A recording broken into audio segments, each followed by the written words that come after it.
just to get started, I wanted to ask you, Aaron, what initially kind of piqued your interest as an actor about this character and this version of his story? And I'm also curious if what initially hooked you evolved and changed over time during production, or did it stay as a kind of consistent through line as you made the film?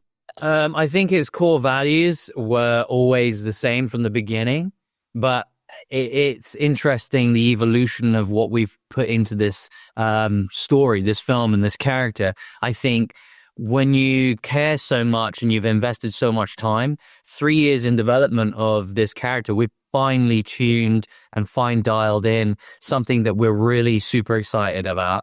I'm really proud of. I think it's a movie that will not disappoint. I think the action is insane. We had an incredible stunt crew. We had sequences in real locations. I'm running in the best barefoot in the snow through snow blizzards in Iceland. I'm in ancient forests here in Europe. I'm in being dragged through the River Thames through London. We've got a chase through the city. I mean, we've given all the raw elements that this character, an iconic villainous character, would be, you know, in his comfort zone, out of his comfort zone, you know, stripped with no tools, bare hands, and it's been really thrilling. We're super exciting, but more importantly, was something that we really wanted to do was give him a heart and soul, so you feel empathy for this villainous character, or how did he become the villain that we all know. So to kind of take you on that journey has been really thrilling and super exciting. And it's also the reason why I wanted to jump on board with this, right?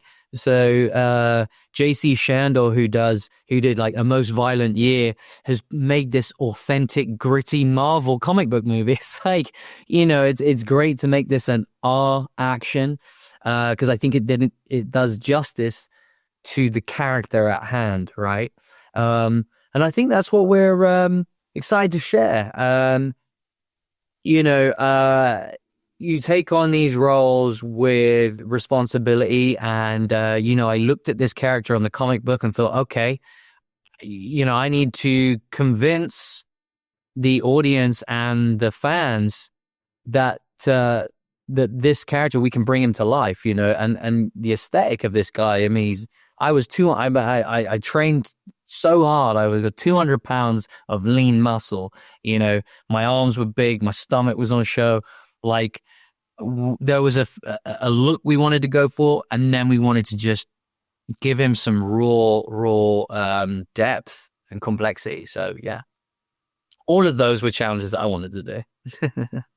You said before you're ready for a Spider-Man showdown, but have you told us which of the Spider-Man actors would be your preferred choice to take on as Kraven? I think, first and foremost, I mean, Kraven's Last Hunt is a brilliant comic book and a great story, an amazing sort of source material for us to kind of go to the end of this character's life and then work our way backwards and give you the root, you know, the seed that we plant in this story. So if you come and watch this movie, I guarantee you it won't disappoint. And it's exciting. There's twists and turns, and the character at the end, if you're into that and it's successful, it's a character I'd love to see go toe to toe with some other characters out there for sure. I know I got to get out of here. You're going to get a lot of James Bond questions today. All I want to hear is that a character that interests you, and what would be your interest on putting your stamp on him? I think, you know, if that's the thing you're really into, and that's the kind of movie you love, then you should come see this movie, because the action in this is insane and super exciting. So yeah, honestly, I don't think it'll disappoint, brother. Taking on the character of Kraven the Hunter is one thing. Now, creating a immersive world around this character is a whole different challenge. Tell me about how you approach that, kind of taking what was already on the page and then trying to make it 3D and fully immersive, because from the footage we saw, it seems like this is a whole world we are entering, and it is very deep. Yeah, you know, look, I tackled this the way I do every project I've ever done, which is first you look at it and you say, is this a character, and is there a there, right? Is it, you know, you only get to do so many of these in your life, and they take a lot of time, especially a challenge like this. So, the character, I'd been offered a bunch of these films over the years. And so the idea to do exactly what you're talking about, which is getting, this wasn't something that had ever been put on film before. This was not a character that had ever been put on film. There's, in fact, there's 3 or 4 of our main characters that have never been brought, live action. And so that as a storyteller was pretty darn exciting. Then you gotta, in a way, I think your question kind of relates to like tone, right? Which is like, there are so many different versions of how you, how you can go. And over the last 15 years, we've seen a lot of these films, and the ones that are most successful for me are like a reflection of the filmmaker, at their best. And so I think one of the things I'm most proud of, in a way, of the film is that tonally it can be held up against any of my other films. That sounds a little crazy, because obviously some of my films aren't exactly in this space. But I think when people see the film, we're really, at my heart, I'm like a genre filmmaker, and what I'm trying to do with each of these movies is bring a little bit of my own point of view, and also just try and elevate that genre in a way. So I think, the challenge here, which I feel really proud of where we were able to do, was how to, the best versions of these films that I love. I'm the first film I ever saw on a big screen was Richard Donner's Superman, right? And so even though, that character was flying around and there were, there were a lot of things happening, it felt of our world, and it felt like, it was happening right outside of my door. And so I think when people see this film, they'll realize we've, while we have a rhino, character, and we have Kraven being Kraven, it all feels like it's of a world that matches, and it's one that we can, that we can see reflecting, the challenges of our own world, in a way, which is trying to have, justice, maybe not take as long as it does. And, those instincts that Kraven have are all ones that I hope are grounded. Were there any other kind of specific influences that you had going into this film that helped shape it? Yeah, I mean, look, I hope when your audience obviously takes the foundational elements, the canon here, really seriously, and so did we. I think we wanted to always be servicing the movie and making a great movie that can stand by its own, and you don't have to come into this really knowing anything. But if you do, I also wanted to take that really seriously. And so, it's one of the fun things about signing up for one of these movies is you're getting to try to take these, generations of canon and actually take the best of it, for your story and do something fascinating with it. So, our version of Kraven, I hope people will see that we've gone back, all the way back to the origin. And then also, certainly for Aaron and I, Kraven's Last Hunt, was our, North Star, basically. So the character that we created, if everyone comes out and supports the film and we get to keep telling this story, that is, where we were heading towards, and the depth and darkness and challenge that comes along with that storytelling, which means the family background, the family dysfunction, the issues with Kraven's mother, the issues with his father, the issues with Chameleon, that whole family saga. When people get a chance to see the whole film, I think they'll see that we were very, very serious about what we were trying to do, while still knowing that it's supposed to be a really fun night out at the movie theaters. So we treated that canon, and I don't want to go too into much of the details with some of the other characters in it, but the Rhino, Calypso, certainly Chameleon, we we took that same balance where even though we've maybe tweaked some things and updated them, the spirit from those original books, I think if you know that canon, hopefully, and you give us a chance, you'll see that we're trying to build off the spirit of that original document. This is all taking place in the universe where eventually there is a Spider-Man swinging around. Do you have a favorite Spider-Man actor or a preferred choice for who you would love to see Kraven take on? That's a dangerous question. No, I don't. I mean, yes, I do, but I would never say it out loud. Look, I'm a movie fan. I'm a dyslexic kid, who's never been a great reader, sadly, in my life. It's how I ended up.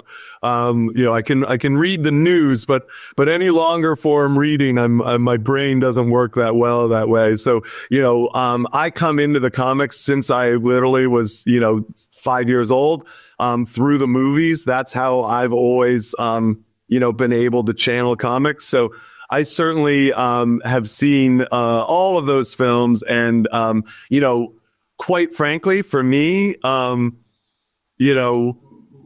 my heart right now, because it's what my job was for the last 3 years, is I believe that when the last frames run on this film, people will realize that we've created a Kraven that is that has all the weaknesses that are inherent in, both physical weaknesses, in his relation to Spider-Man and these other characters. Those are all in there. The vulnerabilities, the emotional vulnerabilities. He's a guy who takes himself pretty seriously, and yet is able to get tied up in his own ego and, thinks he's this, I never like to say this around Aaron.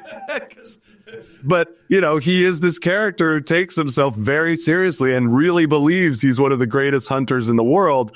But anyone who knows the books knows that there are all these great sort of inherent weaknesses in the character, which is why I think people love him. And so I think when those final frames roll on the film, our film, people will realize that we've created, a strong, insanely fun, physically gifted version of this character who also has vulnerabilities that it would be pretty amazing to get to take into into those other worlds. So we'll see what happens. Right now, people got to give us a chance and, come out and support this film and literally try to wash away some of the other stuff that's happened and just give our film a chance. And I think they'll realize we've done everything we can to give them a pretty fun story. You're tapping on an interesting point because of this type of filmmaking, you're crafting your film and doing that, but it's part of a shared universe franchise, which can then affect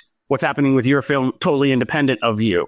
I think a lot of, which is wild in art. I think a lot of fans are curious about process of the Sony Spider-Man universe. Is there any collaboration? Do you have conversations with the directors of Madam Web or Venom? Is there any kind of summit where you guys get together to make sure nobody's stepping on each other's toes, so to speak? Is there any kind of collaborative process in that? Yeah, look, I don't want to get too into the nitty gritty of it, but here's what I would say for me as a filmmaker. My number one goal, especially quite frankly, over the last couple of years where, look, you guys are deep in this world. Obviously, some of the people, some of the fans out there, a lot of the fans were upset with certain decisions and certain outcomes. And then with other films, they've gone on to be tremendous successes. So there's been a mixed success rate. What I tried to do was kind of, look, you have to make sure that the film is going to make sense in these worlds that we're building. But for me, it's what I've always done, which is how do I make the best film possible with these characters? I have enough characters in this world that I was given by my partners in this, that I had to, create new versions of those characters in some cases, like the Rhino, bring them on film for the first time with many of the other cases, and have them all seamlessly fit into our little story. for audiences who don't know who the chameleon is, sort of how do you slowly introduce that character as the film progresses so that by the time the film ends, you're like, oh my God, I get who that guy is, and so how do you do all of those things while also telling a story that the like plot of our movie moves along, and that it all ends with something that wants people to have more of. And so that was enough of a challenge, quite frankly, for me. And I was like, if I make our film, and I don't want to give it away too many like plot points, but the way that our film is structured, the rest of those worlds like don't really matter. It's a very grounded story. While there's crazy shit going on and a lot of fun happening, the actual fundamental story here is about a family and a gangster saga that's kind of going around in that little world, which is very true to the, my favorite storylines in the Spider-Man world is that they're street level, more grounded stories. It's not, there are obviously some storylines that ended up in outer space and everything else, but ours does not. It's very much based here in our world. And so I knew that like if I told this version of this story really freaking well and aimed for quality on storytelling and then, Aaron and our action team and the things we've come up with, I think people are going to be really excited about that. Aaron has transformed his way into this guy in the coolest way possible. But if I could combine those two things together, the sort of, the world building storytelling of it will take care of itself. So right now I just want people, cause you'll see when the movie's over, there's potentials for a lot of things to happen. But my goal was to kind of isolate our movie, protect it, and just tell a good damn story. And then we'll have opportunities to do a lot of fun things. Hearing you describe the process of making this film, what was the biggest learning curve for you making this, coming from things like A Most Violent Year and jumping into something this big?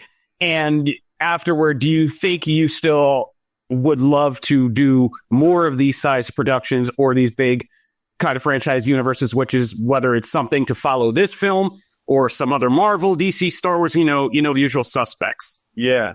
It's a great question. So, look, my career is like this weird thing because like I as a writer, I'm like naturally drawn towards these more contained, small worlds. It's not just even that I'm drawn to it. It's that my skills as a writer, or my abilities, I shouldn't even say skills, but the abilities that I have as a writer are way more grounded in things that I have immediate knowledge of, and that I'm able to research myself, and that my imagination is able to get its rind around.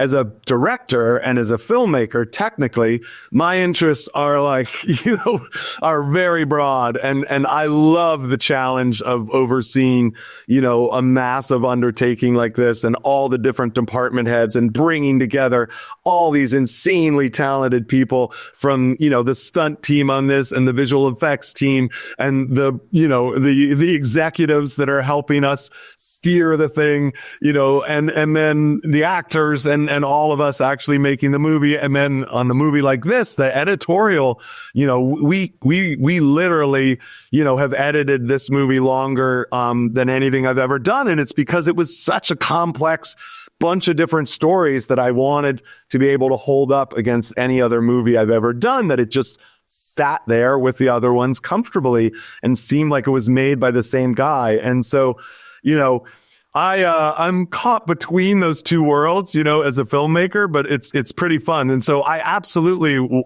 especially now that I know what I'm doing, after the last 3 years, just working with, Marvel executives, Sony executives, people on that level, and then, translating that into our story and how to make everyone feel comfortable that what I'm trying to do is basically taking what everyone wants and just doing the best version of it.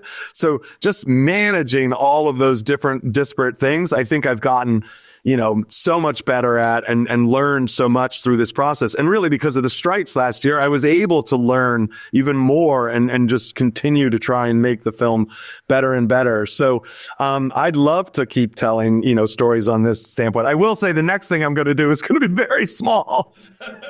Just as a little wake up call and go back to something that I've written, that's much smaller. But no, as a filmmaker, these are so fun and they're so challenging.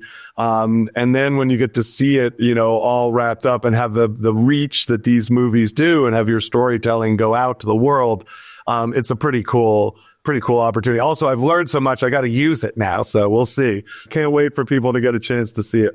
Yeah, it was very surprising, and I can't wait to see the rest of it. So thank you very much. It all makes more sense once you see the whole thing. So I can't wait to hear your guys' reaction.